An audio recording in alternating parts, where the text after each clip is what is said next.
On August the 29th, 1887, the thermometer nailed outside Cayley's Mercantile read 109 degrees in the shade at 4 in the afternoon, and the shade itself felt dishonest. Dust moved in long, low veils through cinder wash, creeping under doors, gritting between teeth, settling in the folds of blankets hung out to beat. The dry creek at the town's edge lay cracked and harmless looking, a shallow scar of pale stone and powdery silt where children chased each other and men dumped broken harness leather. By sunset, the iron stove in the one-room schoolhouse still held heat from the morning lesson, and the air inside tasted faintly of chalk and wet adobe. At night, when wind slipped down from the eastern hills and the little settlement finally exhaled, people stood on porches and talked about cattle prices, rail rumors, and who had borrowed whose mule. They didn't talk about water. Not seriously, not in a year that dry. Only Heather Fisher did. Only she stood near the schoolhouse fence that evening, palms dusted white from lime, and watched clouds stack in bruised layers over the mountains 50 miles off. There was lightning behind them, silent at that distance, bright as hammered silver. She listened not to thunder, but to the wash itself, what shape it held, what slope, where driftwood had last caught, where panic would bottleneck if rain came hard in the dark. Most of Cinder Wash believed a schoolteacher ought to mind sums, handwriting, and Bible verses. Heather minded runoff angles. Heather was 31 and taller than many of the men who laughed at her, though laughter was often easier than argument. Her hands, even in summer, were roughened where chisels and auger handles had lived years before slate pencils did. She had not come to Arizona territory as a missionary schoolmarm from back east, as some like to imagine. She had come by freight wagon and bad luck, by way of a father who built things for roads no map had fixed yet. Elias Fisher had been a bridge and wagon right hand all his life. He could sight a warped beam from 20 paces and tell by sound whether a wheel rim would throw a nail by noon. When Heather was 11, he stopped telling her to fetch tools and started telling her to use them. Anything that carries weight has a temper, he would say, tapping a trestle support. You respect that, it stands. You ignore it, it reminds you. She learned to square cuts by lantern light, to fit iron straps before dawn heat made the metal bite skin, to read flood marks on cottonwood trunks. She learned, too, that fine plans failed if men lied about measurements. The first bridge she helped frame in New Mexico held through 2 spring swells. The second, built by a foreman who pocketed timber money, folded in a summer storm and took a hay wagon with it. No one in authority admitted why. By 19, Heather could hitch and true a wagon axle faster than most hired hands.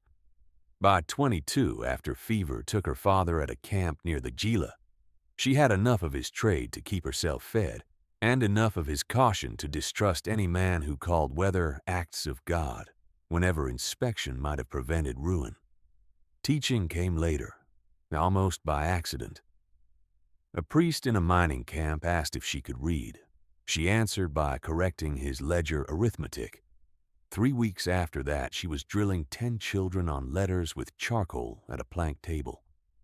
She discovered that instruction felt like carpentry turned toward people, set a frame right, and it could bear far more than folks expected. So, when Cinder Wash petitioned for a school in 1885, and then spent nearly all the funds on a prettier board building with a pitched cedar roof, Heather watched from a distance, said nothing, and taught under a mesquite until the first monsoon gust peeled that roof clean off in one shrieking afternoon. Afterward, she asked for no additional town money. She asked only for salvage rights from the wreck and 2 unused rail ties left by a stalled spur project. Men agreed readily, expecting little from a woman with stubborn eyes and no husband to temper her. She built them a box that endured. 24 feet by 16, with walls 12 inches thick in adobe over a rail tie skeleton. Each tie bolted through with scavenged iron rod. She heated and peened herself. The roof was low-pitched, not pretty, faced in riveted sheet iron, weighted at the eaves with stone ballast. The windows were narrow and set opposite each other for crossflow. The front door opened inward, so flood pressure could not jam it shut. The back hatch sat high, reachable from a ladder pegged under the eave. Under the floor, she left a crawl space lined with lime-treated planks, dry and cool enough for sacks of meal if needed.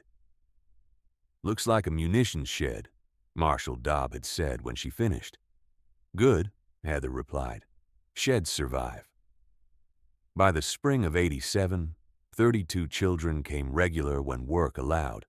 Ranch hands' boys, seamstress daughters, 3 Mexican laborers' sons from the brick kilns, 2 Apache brothers whose mother washed laundry for whoever paid in coin rather than promises. Some families sat apart at church and pretended not to notice one another in daylight. Their children shared slates anyway. Heather taught reading, arithmetic, measurements, and plain bookkeeping.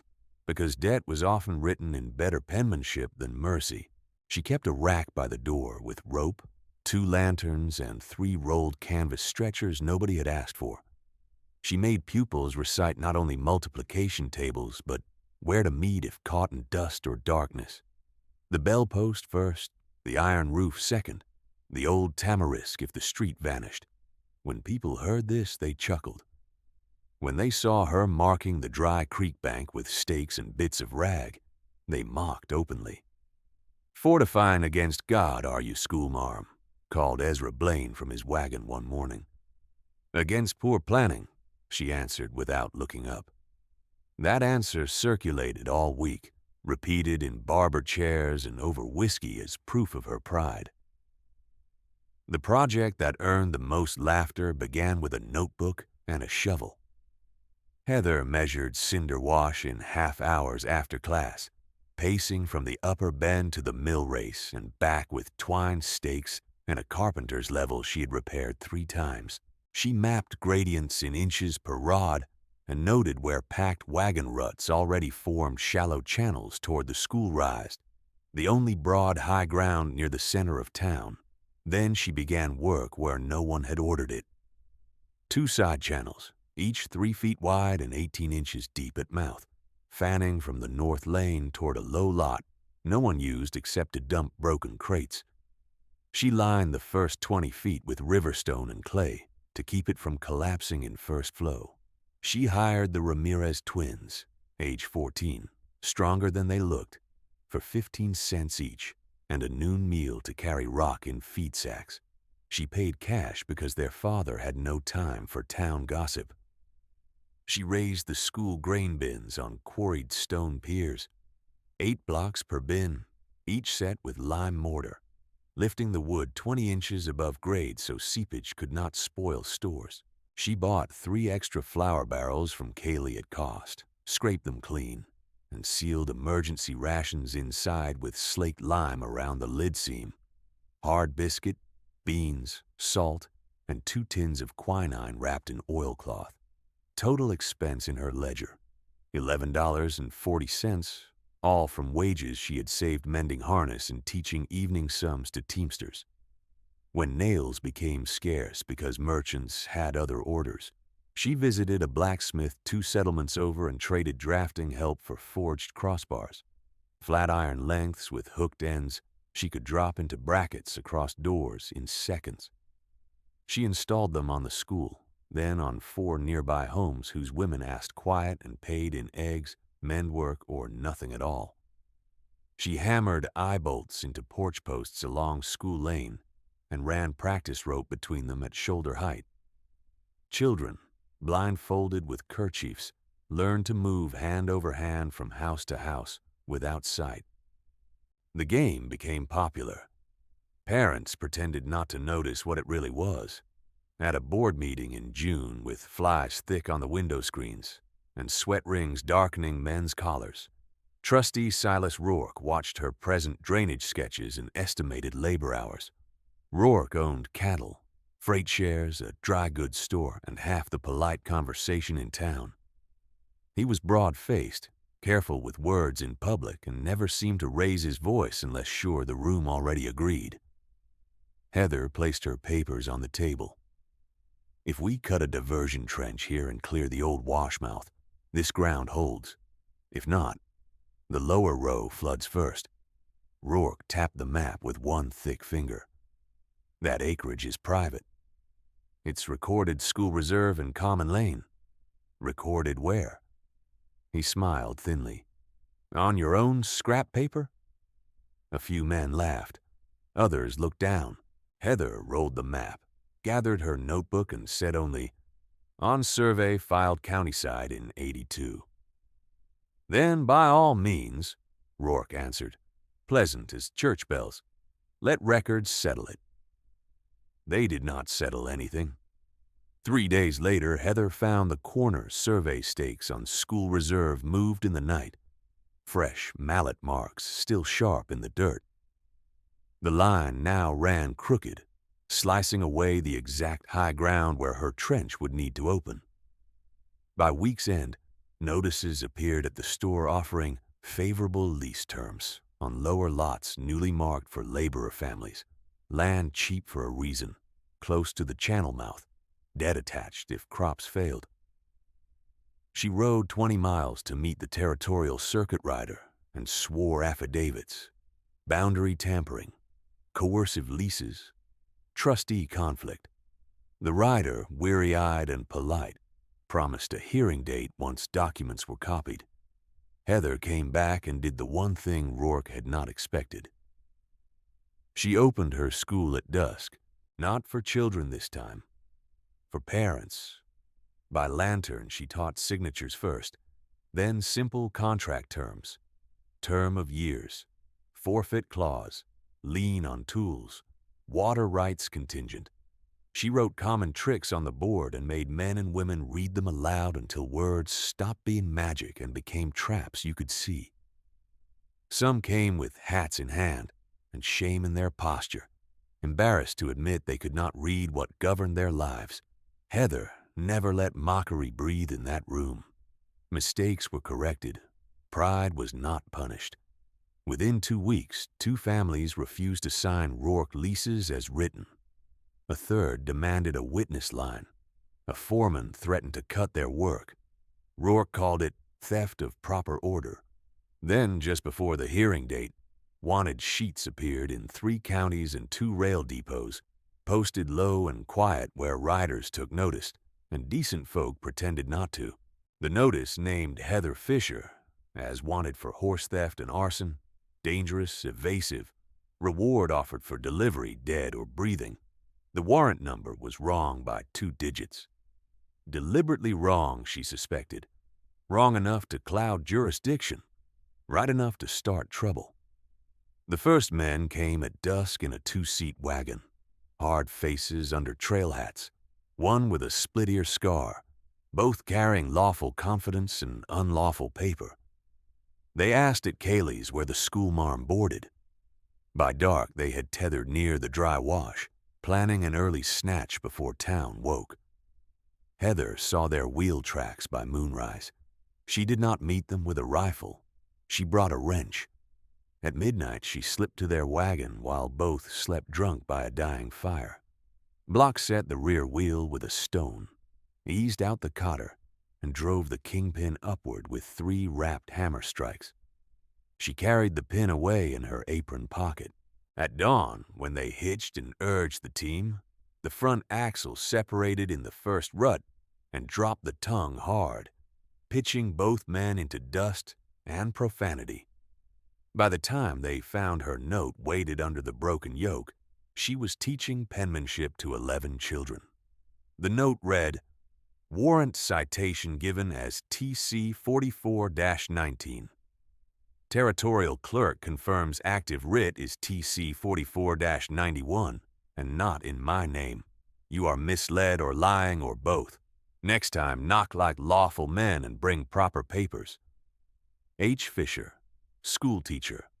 They rode out before noon, one limping, neither looking back toward the iron-roof school on the rise. By sundown, Cinder Wash had heard every version of the story. In most, Heather was either a witch, a fool, or a dangerous woman who had forgotten her station. In none was she easy prey. Silas Rourke did not laugh this time. He sent for harder riders. Silas Rourke did not laugh this time. He sent for harder riders.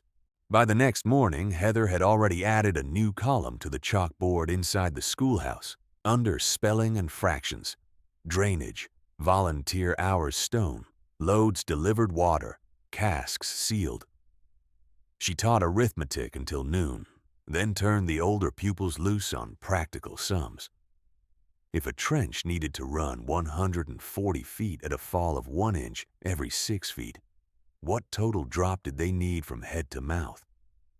If the catch basin was 22 paces across and she wanted side slopes shallow enough to climb in mud, how much earth had to move and where could they stack it as a berm without blocking wagon traffic? Children worked problems on slate, then carried measuring poles outside and checked their own answers against dirt. The schoolyard changed shape day by day.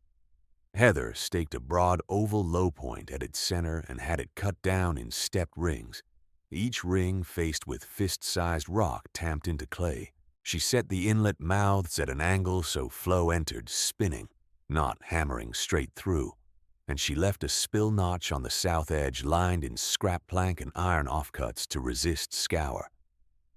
The soil they removed she packed along the uphill side of the schoolhouse wall, wetting each layer with bucket water and ramming it with a post until it rang hard under mallet strikes. At first, only children and 2 laborers helped. Then, Mrs. Ortega brought her 2 oldest girls and a wheelbarrow with 1 broken handle. Then old Harlan Pike, who said he was only there to keep boys from breaking shovels, but stayed 4 hours and sharpened every blade on his stone before he left. Heather kept exact account. Who worked, which section held, what failed. She did not ask for faith. She asked for measurable results. She also built for night. At each house on School Lane and 2 along the Kiln Road, she mounted iron eyes shoulder high, driving lag bolts through posts and backing them with washers cut from stoveplate. She stretched rope between them in runs no longer than 30 feet, so a child could always reach the next knot. Every 4th knot she wrapped with rawhide in a different pattern. 1 band for toward the school, 2 for away, 3 for the well spur. She made students run the line blindfolded until they could call direction by touch alone. Behind the school, in ground drier than it looked, she and the Ramirez twins dug 3 pits and set in oak casks, charred inside and lined with beeswax. Each held clean water, sealed with double bungs and buried with only hand-sized marker stones showing, 1 smooth, 1 grooved, 1 chipped, so they could be found in dust or dark by fingers, not eyes. Under the floor crawlspace, she added 2 more ration crates, each wrapped in oilcloth against seepage, each mapped in her ledger and in the memory of 3 older pupils, chosen for steadiness over strength. The new riders reached town on a Thursday, just as she was teaching pronouns. 1 wore an Army Scout's old hat cord and moved like a man who had slept outdoors more years than indoors. The other had polished boots too fine for cinder wash and a revolver tied low in the style of railroad detectives. They did not burst into class. They stood in Kaylee's shade and asked questions with the lazy politeness of men paid either way. Heather saw them from the window, finished dictation, dismissed the children in pairs, then crossed the street with her ledger under 1 arm. "You looking for school enrollment?" she asked, "or for a woman on a false warrant?" Boots smiled without showing teeth. "You Miss Fisher?" "I am." He held up folded paper without offering it. "Best come peaceable. Then show seal, issuing clerk, and the right number this time." Scout looked at Boots. Boots looked at the paper, then refolded it slower. "You got a troublesome habit. I keep records." They stood in heat thick as syrup while Kaylee pretended to rearrange flour sacks, and everyone else pretended not to watch. Finally, Scout spat into the dust and said, "Rourke didn't say you were this particular." "He also didn't say," Heather answered, "that attempting seizure under bad paper is kidnapping." No guns came out. No one wanted that in daylight. The two men left before supper, lighter in pride and still empty-handed. By evening, half the town said she had bribed them, half said she had bewitched them, and one boy claimed she carried legal codes in her apron like scripture. Heather corrected none of it. She patched a washout in the North Side Channel and kept working. Contempt settled into routine the way dust did, fine, constant in everything. At church that Sunday, Reverend Cole preached from Romans on obedience to authority and added, without names, that private interpretations of order led communities into chaos.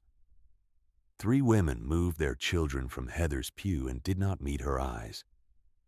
On Monday, Kaylee refused to extend credit for lamp oil he had given her for 2 years. "New policy," he said, glancing toward Rourke's clerk by the candy jars. At the board office, her petition for common lane clearing vanished from the file rack between morning and noon. Deputy Mears, who sweated through his vest and always smelled faintly of clove, told her maybe she had mislaid her own copy. She laid the receipt stub on his desk with his signature and date. He shrugged and said papers burned easy in August. When she asked the blacksmith in town for 6 hinge straps and 20 spikes, he wiped his hands and said his forge was booked for ranch contracts. She thanked him, rode to Dos Alisos, and came back 2 days later with straps anyway, packed under canvas and paid in full. Children repeated what they heard at home. "My pa says you like trouble. My aunt says floods only come where the Lord aims 'em.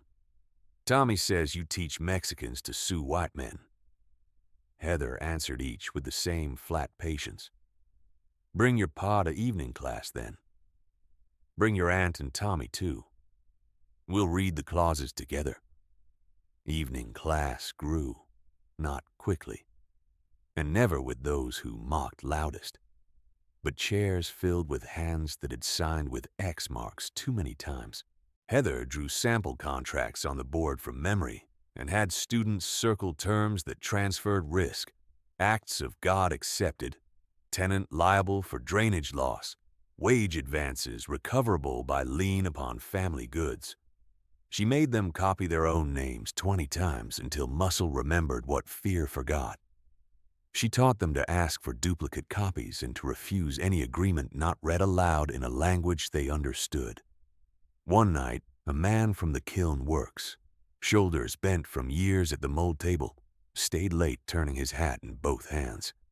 "If I refuse to sign," he asked, "they fire me." "If you sign this as written," Heather replied, tapping the board, "they can fire you and take your team besides. Refusal costs now. Ignorance costs for years." Outside, 2 boys threw pebbles at the iron roof and shouted, "Fort Fisher," before running. She did not chase them.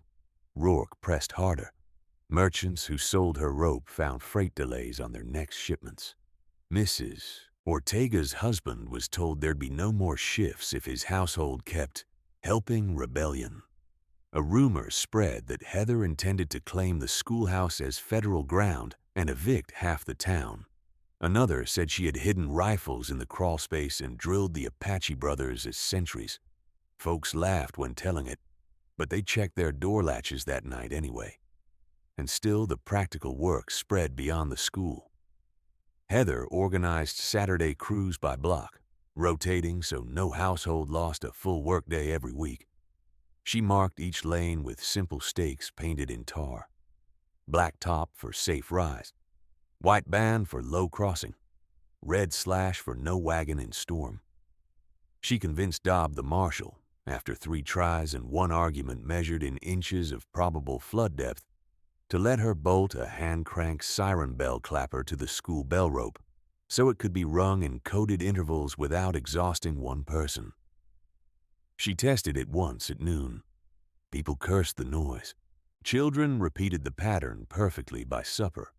A third set of bounty men came in September, a gaunt drifter and a Pinkerton cast-off named Kell, recognizable by his city coat gone shiny at the elbows and the habit of writing everyone's words in a notebook as if that made him judge of them. They tried patience first. Kell took a table at the mercantile porch and asked neutral questions about Heather's movements, stores, allies. Drifter followed one of her students home and offered a nickel for where she slept on Tuesdays. The boy took the nickel, bought licorice, and told Heather at once. That night she shifted bedding to 3 different houses and slept nowhere expected. Before dawn, she removed the tread pins from the boardwalk by the old livery, where she guessed men unused to town would choose a shortcut in the dark. Drifter stepped through rotten planks to his thigh, howling curses that woke half the block. By the time Kell hauled him out, soaked and bleeding from nails, Heather was in class diagramming sentences. Kell confronted her at the door. "You set that?" She met his stare. "I reported that hazard to Deputy Mears in June. Ask his file." Kell's mouth twitched like maybe he respected craftsmanship even when aimed at him. He and Drifter left by noon train, no prisoner, no proof, and one quiet warning from Kell as he mounted. "Rourke's paying extra now. Not for custody." "I assume so," Heather said.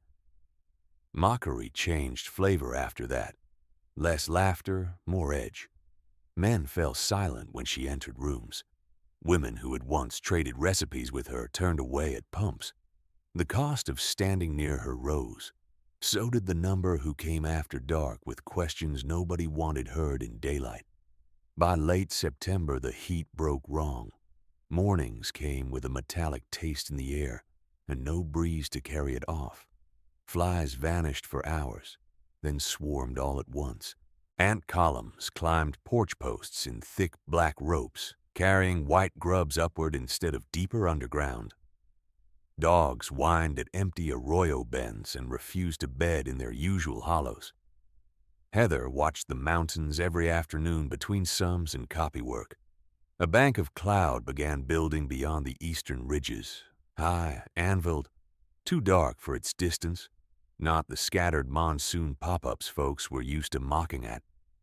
This mass held shape from day to day, feeding on itself, edges boiling by noon, lightning flickering inside even when Cinder Wash saw no rain. She sent the Ramirez twins with a note to the old Mine Road Scout Camp, asking for any word of runoff near the abandoned tailings pond above Bitter Fork. The note came back smudged, carried by a boy on a mule. Heavy rain 2 nights in hills.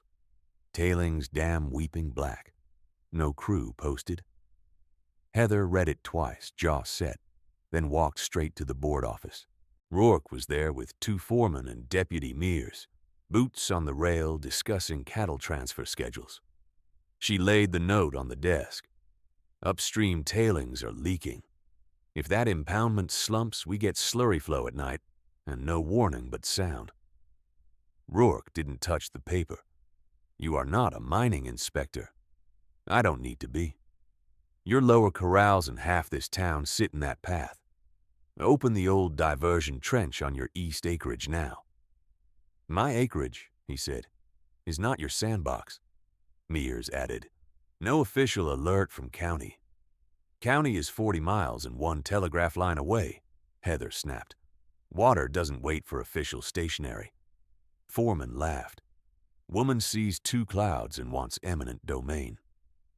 Heather gathered the note, held Mears's gaze long enough to make him look down first, and left without another word. She posted notices herself by lamplight. Drill Thursday after sunset. Bring blankets. Bring water. Some were torn down before dawn. She posted them again. On Thursday, she ran the drill anyway. Bell code. 3 fast, 2 slow, 3 fast. Older pupils to rope lines. middle children to door checks, littlest paired by wrist loop and handed to designated older buddies, elders and infirm first up the loft ladder by inside wall. Livestock release crews practice gate cuts with dull knives at the corrals nearest the wash. Total time from first bell to full loft count, 11 minutes, 40 seconds. Not good enough. They ran it twice more until under 9. Half the town watched from porches and called it theater. The other half watched silently and counted where their own feet would go. That night, wind died completely. After midnight, Heather woke to distant thunder that did not roll so much as pound, steady and low, like wagons crossing a long plank bridge. She stepped outside barefoot, lantern hooded. The stars over Cinder Wash were clear. Far east, beyond sight of rain, the mountain sky strobed white inside a wall of cloud. By dawn, the dry creek smelled faintly of wet iron. By noon, a muddy twig, then another came bobbing through a channel that had been dust the day before. Heather picked up the first twig, rubbed black grit between her fingers, and tasted bitterness at the back of her tongue. Mind silt. She looked up toward town, toward porches where men still argued whether like opinion could redirect gravity, and then back to the wash where the trickle thickened by the minute. "Not tonight," she said aloud, as if bargaining with a thing that never bargained. Then she turned and began moving bell ropes, lanterns, and names into the order she would need when dark came. She worked until the light went copper, and then gray. On Friday, September 30th, 1887, the thermometer at Cayley's read 96 degrees at sundown, then dropped 10 degrees in less than an hour. The kind of fall old Teamsters called a sky taking a breath before it bites. By 8 o'clock, the air over Cinder Wash felt wrong in the lungs, cool at skin level, fever warm above, a layered draft that made lamp flames lean one way and smoke another. Heather checked each cache by hand. Bell rope free, spare clapper pin where she could reach it blind, lantern wicks trimmed and numbered, loft ladder pegged, secondary ladder under eave, both tested. Crossbars set loose in brackets so they could drop in fast. She sent the Ramirez twins home with strict orders. Boots by bed, coats folded over chairs. No one sleeps in back rooms. At 9:15, she stood at the schoolhouse door and listened. No rain. By 10, thunder from the eastern mountains had become continuous. Not peals, but a long, grinding concussion that seemed to travel through ground more than sky. The dry creek still looked mostly dry, only a dark ribbon showing where an early trickle had soaked dust to paste. At 10:47, the first real water arrived, not as a wall, not yet, but as a fast, shallow tongue sliding over stone with a hiss like sand dumped from height. It carried twigs, then brush, then a dead jackrabbit turning in the current. Black streaks marbled through the brown. Mind silt. Heather rang one bell pull. Stand by. A few doors opened. Most stayed shut. At 11:10, rain finally hit town itself, hard, slanting, warm as bathwater, then abruptly cold. In 5 minutes, School Lane became a ribbon of running mud. In 10, the north side channel she had cut by hand was full bank to bank, doing exactly what she designed it to do, steering first flow away from the lane and into the schoolyard basin. Children from the nearest houses began arriving in bundles and blankets, eyes wide, trying not to look scared, because she had taught them that fear spread faster than water. "Loft count board," she told Ana Ramirez as the girl came in dripping. "Mark every name as they enter.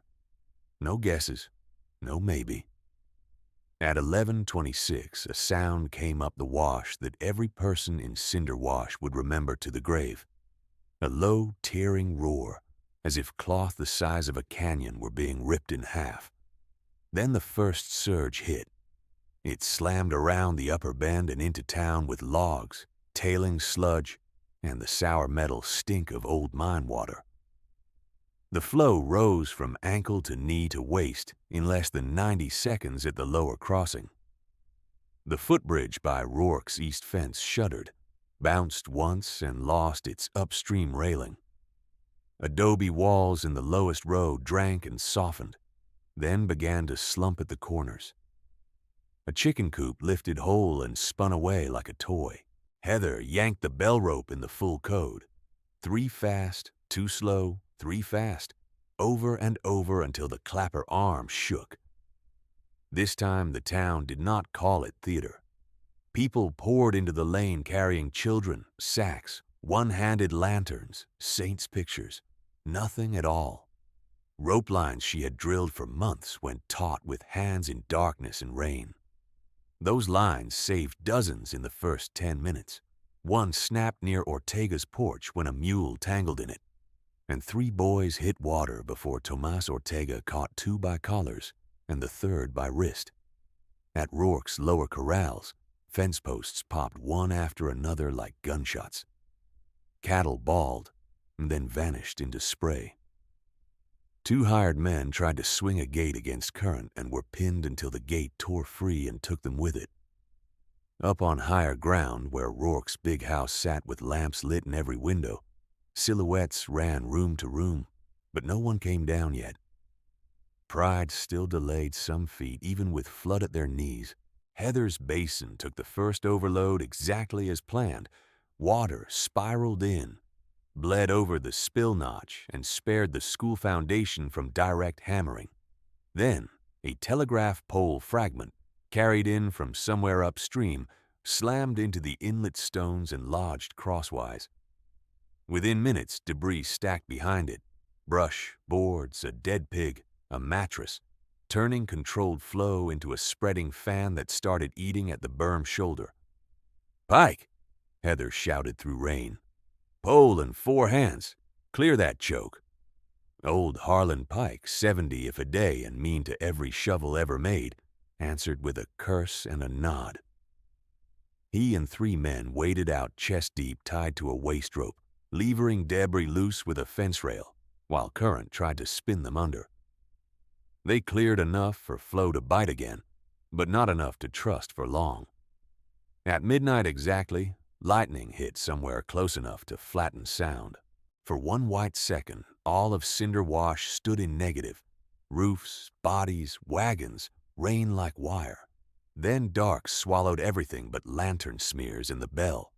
From the lower row came screams, then one long cry cut short. A 2-room adobe rented by the Blaines folded inward as the back wall liquefied. Ezra Blaine, who had once asked if she was fortifying against God, got his wife and youngest out through a window and went back for his mother's cedar trunk. The roof beam dropped across his shoulders in the dark. Neighbors heard him once, could not reach him through slurry and falling plaster. By the time they dug at first light, his hand was still wrapped around the trunk handle. Across town, Cayley's Mercantile took water through the rear storeroom. Sugar dissolved in sacks. Kerosene tins floated and banged in circles. The account ledgers he kept high on the office shelf survived. Most dry goods did not. Cayley stood in thigh-deep muck trying to hold a door shut against pressure until the hinges tore and knocked him flat. Reverend Cole's church, built pretty and light with a decorative steeple brace no one had maintained in years, lost that brace at 1217. The steeple twisted, punched through the nave roof, and dropped splintered beams into the front pews where the Cole family had sheltered after refusing to leave the Lord's house. Ruth Cole died before anyone could pull timber from her chest. The Reverend lived, blood in his beard, staring at the broken pulpit as if language had failed him permanently. And Rourke's status, carefully varnished for years, washed out in public view. His seized low leases drowned first. His prized lower corrals vanished. The fancy painted sign over his feedlot sheared off and floated down School Lane, face up, before being smashed against the school berm, where laborers he had threatened stood shoulder to shoulder, filling sandbags under Heather's orders. Men saw it. They saw him too, not commanding from horseback, not issuing calm direction, but shouting conflicting orders from his porch while his foreman and deputy argued over which wagons to save. No one listened long. Water had made a liar of hierarchy. By 12:45, rain intensity eased over town, but the flood from the mountains kept rising. That was the part most people never understood. Local rain could stop, and death still keep coming for hours. For 1 hour and 32 minutes after midnight, Cinder Wash existed in a narrow band between improvisation and failure. Heather ran that band without sitting once. She posted older pupils with chalk at the loft board. Names in, names missing, injuries, medicines given. She used the school's blackboard as a command wall. North Lane passable, Kiln Road cut, well contaminated. Ortega team loose, 2 stretchers out, 1 returned. She sent runners in pairs with rope clips and strict return times. If they missed by 5 minutes, she sent a retrieval pair. Still, plans failed. 1 buried water cask surfaced early because the marker stone shifted in slurry. They found it only because a child tripped on the bung ring with bare toes. The rope spur to the well became a trap when Dabry wrapped it and dragged. She ordered it cut. A crossbar bracket ripped from the Gonzales doorframe because the screws had gone into cracked wood beneath paint. They retreated through a back window as water punched the front panel in. The old Tamarisk rendezvous point, drilled for months, uprooted at 120 and went downstream routes first. Preparedness did not mean safety. It meant choices. At 1:37, Harlan Pike went back out with a pike pole to clear the basin choke a second time because children were stacked in the loft and water was licking the floor joists. He got the pole under a wagon tongue and levered it free. The current took the tongue, then took him when his foot found no ground. Tomas Ortega and Ana Ramirez both grabbed rope and were dragged to their knees before Heather herself dropped flat, braced heels against the door jamb, and hauled. They got the rope back with Pike's gloves still tied in the knot, and nothing in them. Ana wrote his name in the missing column. Her chalk broke halfway through the surname. Near 2 o'clock, a cry came from the east. Men on the footbridge. Not townsfolk had to strain to hear now. Sound traveled over water clean and cruel. Between lightning flashes, 3 figures clung to what remained of the bridge rail where the wash narrowed by Rourke's fence. One wore a city-cut coat that flashed pale in lightning. One had the scout's hat cord. The third waved a hat and screamed until a floating beam struck him from behind and spun him half over the side. Bounty hunters. The same men, or men like them, hired to drag her in dead or breathing. Several people on the school porch saw and then looked to Heather, waiting for the verdict no one wanted to voice aloud. "Leave them," someone muttered. "Colonel'll settle accounts." Heather didn't answer that voice. She watched the bridge posts bow, counted seconds between impacts, estimated how long before the center span peeled. Maybe 8 minutes, maybe 3. Then another sound cut through storm, small, ragged, close. A child's voice cracking on every word. "Miss Fisher! Miss Fisher!"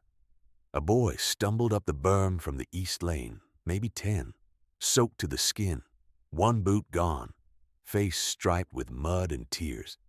Heather recognized him after a heartbeat.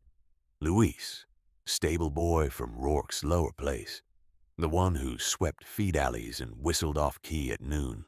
He skidded, caught himself on his palms and blurted in gasps. Mr. Vale's pinned at the chain gate, and men on bridge, and pa's out there with rope, and they said. He swallowed hard, trying not to sob. They said you'd know where to tie off. Please, please come. Behind him, at the edge of lamplight, stood Deputy Mears, hat gone, shirt torn, arm hanging wrong at the elbow. He did not step fully in, as if ashamed to cross a line he had helped draw. "Fisher," he said, voice thin under rain. We need direction. I can't get men to move together. Foreman's shouting one thing, Rourke another. Bridge is going. No apology, no clean confession, just fact and desperation stripped to bone. Heather looked once to the loft ladder where children huddled 2 and 3 to a blanket. Looked to Anna at the board. To Thomas, bleeding from a scalp cut and still upright. To the dark east where the bridge cried under strain, she made the decision in one breath. Anna, she called, you have interior count. No one unclips from rope lines without 2 witnesses. Tomas, you hold this door and take no orders but mine or Anna's. Ramirez, bring the timber sled from under the lean-to. Mears, if you can still shout, you're with me. Luis, you stay on my left hand and do exactly what I say. She grabbed 3 coils of line, 2 harness rings, and the heavy iron axe she used for gateposts. Bellman, she shouted toward the porch. Keep code running, full pattern, no gaps. Let everyone still breathing know where to come. Then she stepped back into the rain without asking who deserved saving. Rain hit like gravel on tin as Heather, Mears, and 3 others dragged the timber sled toward the east fence line. Anchor there, she shouted, pointing to the school's bell post, sunk 4 feet deep in tamped clay and rock. Double wrap, then half hitch to the harness ring. If that post moves, we all die stupid. Tomas Ortega, already soaked through, jammed the first rope around the post and hauled tight. Mears tried to tie with his good hand, fumbled, cursed, then used his teeth to cinch the knot. Luis kept one hand in the back of Heather's coat exactly where she had told him. They moved in a staggered line, clipped one to another at the waist, leaning into current that wanted ankles, then knees, then hips. The rope thrummed like a plucked wire with each surge. Twice debris hit hard enough to spin them. Once a whole gate panel came at chest height, and Heather ducked under it by inches, feeling the wake slap the back of her head. At the footbridge, the world narrowed to lantern halos and lightning flashes. 3 men clung to the remaining rail. One was indeed Kell in the city coat, now torn from shoulder to hem. One wore the scout cord and had blood down one side of his face. The third was a local hand from Rourke's place, teeth chattering uncontrollably, fingers white on wet timber. Listen, Heather bellowed. You unhook when I tell you, not before. You let go early, I leave you where you float. Kell coughed river water and barked a laugh that sounded like pain. Still giving lessons, schoolmarm? Always. She clipped the first line around the bridge post, tested strain, then crawled out on the slick beam on knees and forearms. The bridge groaned under her weight and the currents hammering. She got a loop over the scout first. He obeyed at once, eyes huge in the dark. The local hand panicked, grabbed her arm, nearly pulled both over. Heather slammed her forehead into his nose hard enough to stun him. Breathe and obey, she snapped, or drown loud. They dragged one, then the next, downline toward the school berm where hands reached in and hauled bodies up like netted fish. Kell was last. Halfway in, the center span tore free with a crack like a rifle volley and vanished downstream. By the time they reached the berm again, the bell was still hammering, and the missing board in the loft had 3 new names scratched on it. No one had time to celebrate any of the living. Mr. Vale, Luis shouted, pointing toward Rourke's chain gate, where something dark moved and disappeared behind a wave. There! Vale, Rourke's armed foreman, had been thrown against the gate assembly when the first fence line failed. Now one leg was pinned under a crossbeam, and rising slurry was packing around him like setting plaster. 2 men were trying to pry him free with a broken rail. Each surge drove them backward. Heather looked once at him, once at the slope above Rourke's seized acreage, and made 2 calculations at once. At current rate, the school berm held maybe 3 hours before undercut. Less if the basin choked again. If the old diversion trench on Rourke Land stayed closed, the next mountain surge would overtop everything. "Forget the beam for now," she yelled. "Tie Vale to that post. Keep his face above water. I need a horse." "Horse?" Mears stared. In this exactly. By gray dawn, rain over town had eased to a hard mist, but upstream thunder had deepened. The first wave had wrecked the low rows and stripped corrals bare. The second had not arrived yet. You could hear it in the distance anyway, a deep freight roar coming down the canyon throat. Heather rode a rangy bay mare through waist-deep sludge toward the east gate, axe strapped across her back, 5 men and 2 women slogging behind with shovels, mattocks, and a wagon jack. Among them were Ezra Blaine's brother, who had cursed her drills all summer, Kaylee, who had refused her lamp oil, and Reverend Cole, coat gone, sleeves rolled, face cut and gray with shock. At the gate, Vale was conscious again, tied upright against a post, one leg bent wrong below the knee. He saw Heather and spat muddy water. "You step 1 foot in this yard. It's trespass," he rasped. "Good," she said. "Charge me later." He lifted a revolver with shaking hands. The barrel wavered. Behind him, 2 ranch hands on the porch lifted rifles more steadily. "Back off." Heather slid from the saddle, took 3 steps through mud, and brought the axe down on the gate chain. Once, twice. The third blow split a weakened link. The chain snapped and whipped away. A rifle cracked from the porch. Mud jumped at her left boot. "Stop shooting your own drainage," she roared, not even looking up. "Second surge hits, this whole rise peels and takes your families first." Another shot. Then silence. Someone on the porch, she never knew who, shouted, "Let 'em work." The crew surged through the broken gate. Heather ran to stakes she had pounded months ago and marked with tar slashes no one had bothered removing. Some were bent flat, but enough remained to sight line and grade. "Here," she shouted over the growing roar. "Cut from that mesquite stump to the old culvert mouth. 2 feet deeper at midpoint. Don't widen. Deepen. You widen, you lose velocity, and we drown slower." They dug like people paid in breath. Mud sucked boots off feet. Shovels hit buried stone and sparked. The wagon jack was set under a corner post from Rourke's decorative fence and cranked until the post tore loose with roots of wire and rot. They used the post as a lever to peel back a collapsed bank. Kaylee, who had once counted pennies before compassion, climbed into the cut chest deep and passed up rocks one by one until his hands bled through the mud. When the second wave arrived, it came dark, thicker, black-streaked, full of mine tailings and timber and things no one named. It hit the outer edge of town and surged straight for the school rise. "Now!" Heather screamed. The first tongue of water slammed the new cut, hesitated, then found the deeper line. It bit, spun, and turned.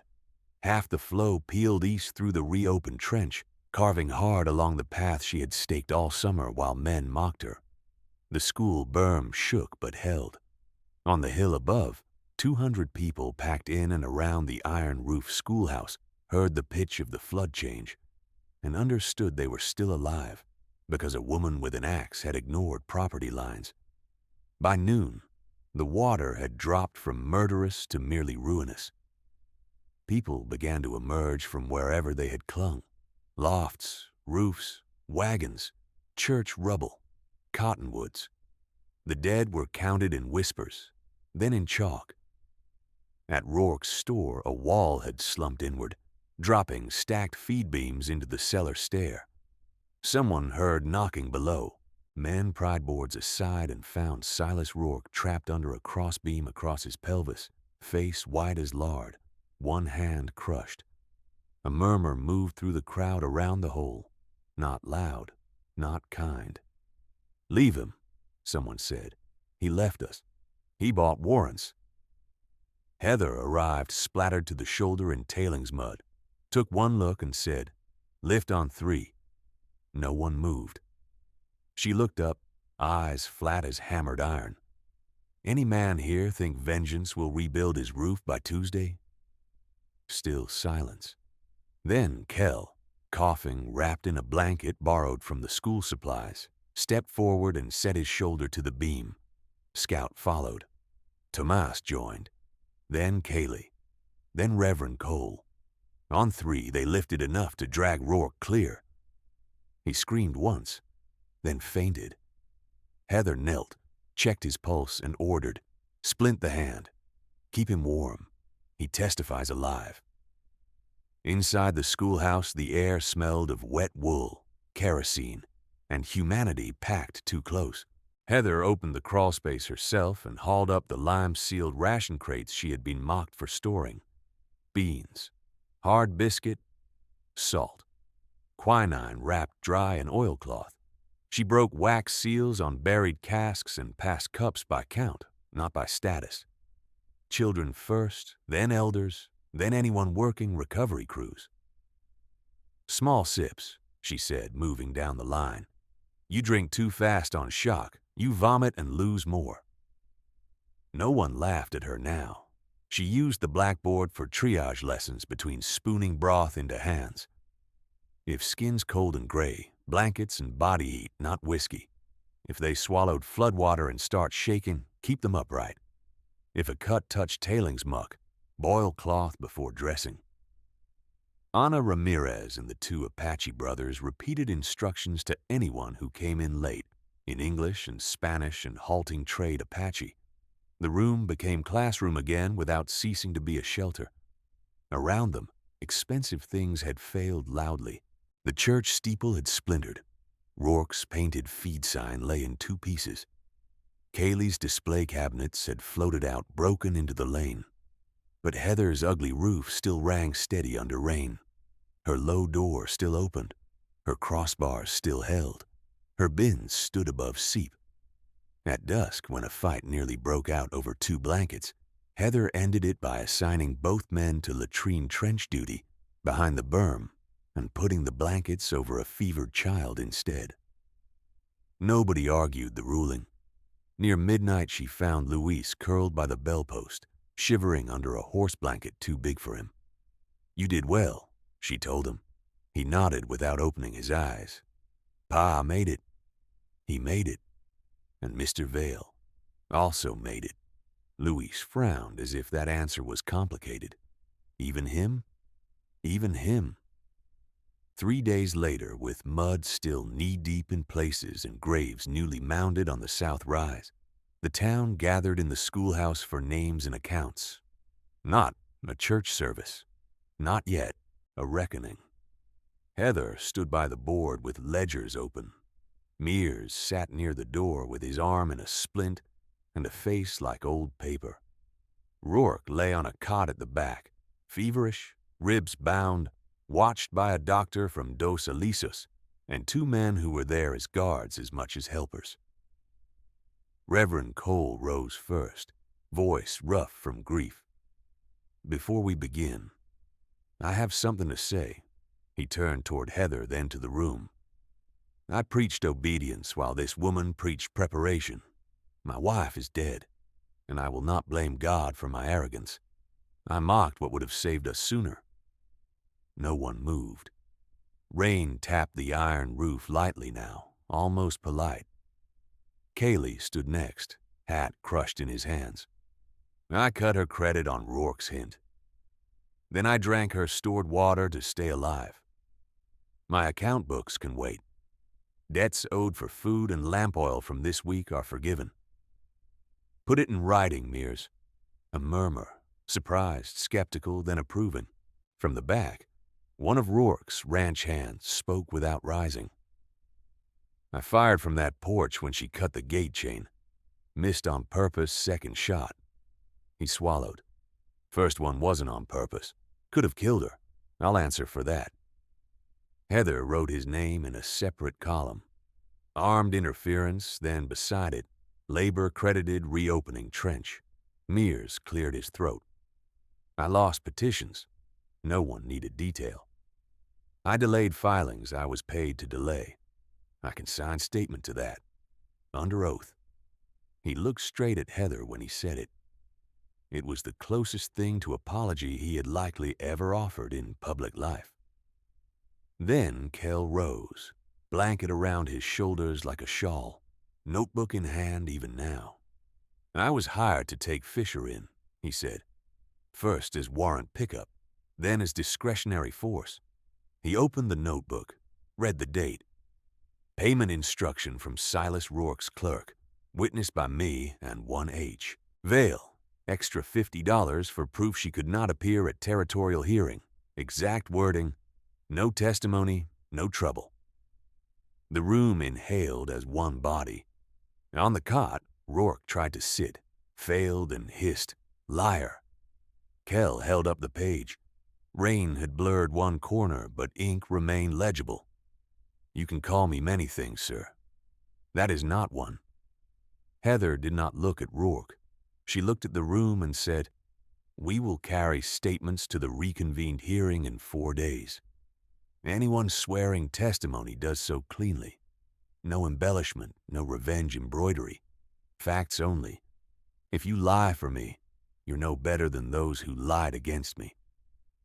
The territorial circuit rider arrived under a patched canvas awning, boots sinking to the ankle in the schoolyard muck. With the courthouse damaged and half the county roads gone, he agreed to hold hearing in Cinder Wash itself, in the same room where children had conjugated verbs and survivors now sat on mismatched chairs. Heather laid out her evidence on a dry plank table. County survey copy from 1882, showing School Reserve and Common Lane. Her own field maps with measured gradients and stake positions. Receipt stubs from filings Mears had delayed. The false wanted broadside with incorrect warrant number. Testimony pages signed by Mears, Kell, Scout, and 2 rescued riders. Witness statements from families pressured into floodplain leases. Rourke, pale and propped upright on crutches, attended because absence would read as guilt. Vale was there too, legs splinted, jaw locked tight. The rider read for a long time, turning pages with deliberate fingers. Then he questioned each witness under oath. He did not hurry. He asked Mears 3 different ways who instructed him to misplace petitions. He asked Kell whether he had personal grievance. He asked Heather if she had ever incited refusal of lawful rent. "I taught people to read what they signed," she answered. "If literacy is incitement, write that down exactly." A few grim smiles around the room. The rider did write. When Rourke took the floor, he tried dignity first. "In emergency, lines blur. I acted for stability." The rider tapped the false broadside. "This was printed before the emergency." Rourke's mouth tightened. She was undermining lawful authority. By filing affidavits through proper channels? No answer. The ruling came near sunset. Silas Rourke was removed from the school board and censured for fraud, coercive leasing practices, and instigation of unlawful seizure under false warrant. Seized acreage affecting public access and drainage reverted in part to common use under territorial oversight. Additional parcels were ordered sold to satisfy claims from families unlawfully contracted and from flood damages worsened by blocked channels. There were cheers outside when word spread. Inside, Heather only exhaled once and closed her ledger. Then the rider added, "This town will need an interim works committee for reconstruction and hazard mitigation." Nominations? Half the room spoke her name at once. She looked almost annoyed. "I'll serve if committee serves, not as mascot." That night, in lantern light, the same people who had once laughed Fort Fisher crowded the schoolhouse again, but now with questions they waited to ask. What do we do first? Where do we rebuild? Who pays for stone? Can we force Rourke's family off entirely? That last came hot, from a man who had lost a brother in the first surge. Heather stood by the map wall, chalk dust on one sleeve, and answered without softness and without spite. First, we bury our dead properly and record every name. Grief without record becomes rumor. Second, no one rebuilds below the red stakes. I do not care if your grandfather slept there in dry years. Water doesn't honor memory. Third, we levy by means, cattle owners, merchants, wage earners, scaled and written. Labor can cover coin where coin is thin, but every household contributes something visible. Charity that humiliates is bad engineering for a town. Fourth, we do not starve the Rourke children to punish Silas Rourke. We enforce judgment, yes. We do not become him. Someone muttered, "Mercy for that man." Heather shook her head. Not mercy. Structure. Vengeance feels righteous for one night and bankrupts everyone by spring. She pointed at the blackboard and began assigning crews. Channel clearance, dawn, stone hauling, 2 teams, widow repairs, prioritized by exposure, not friendship. Evening classes continue. Contracts on Mondays, measurements on Thursdays, storm code every first Saturday. Reverend Cole asked quietly, "Will they come?" Heather looked toward the loft ladder where children had carved tiny tally marks during the flood to count thunder seconds. "They came when the bell rang," she said. "Teach them why, and they'll come sooner." April 1888. Wind carried mesquite bloom and wet earth scent through a town that no longer sat where it used to. New homes rose on the higher terraces above the old flood line, each with stone piers under grain bins, because Heather made the specification non-negotiable in committee plans. Door frames had reinforced crossbar brackets by default. Every lane had marked rope eyes at intervals, painted and inspected monthly. The diversion trench through former Rourke acreage lay broad, rock-faced, and maintained by rotating crews whose names were posted publicly so shirkers could not hide in politeness. Inside the school, children recited multiplication, then contract clauses, then storm code as naturally as alphabet. On one wall hung a map of cinder wash with elevations in chalk. On another, a shelf of ledgers held public works accounts anyone could read. Silas Rourke, thinner and walking with a cane, appeared one afternoon at the doorway while older pupils practiced signatures. Conversation died. He removed his hat. "Miss Fisher." She nodded, waited. "I've come to review levy assessments on my remaining parcels. Records are on the back table. Anna can show you line items." Rourke glanced at the girl, then back to Heather. "You might prefer I not come." "You pay what's assessed," Heather said. "You follow the same trench day schedule as everyone else. Preference doesn't enter." For a moment his old anger flashed. Then it drained. He crossed to the back table and sat without another word. Ana Ramirez, 15 and precise, handed him the ledger and a pencil. "Sign full name," she said, tapping the line. "No initials accepted." July 1893. Monsoon built hard over the eastern range again. At dusk, the bell gave 3 fast, 2 slow, 3 fast. No one screamed this time. Doors opened. Families moved by practice sequence. Children clipped to rope lines, called knot bands by touch, and guided elders uphill while men cut livestock gates in designated order. The catch basin filled, swirled, and drained along the trench. Lanterns marked lane edges at measured intervals. By midnight, 217 residents were accounted for in shelter with dry biscuit, boiled water, and blankets stacked by size.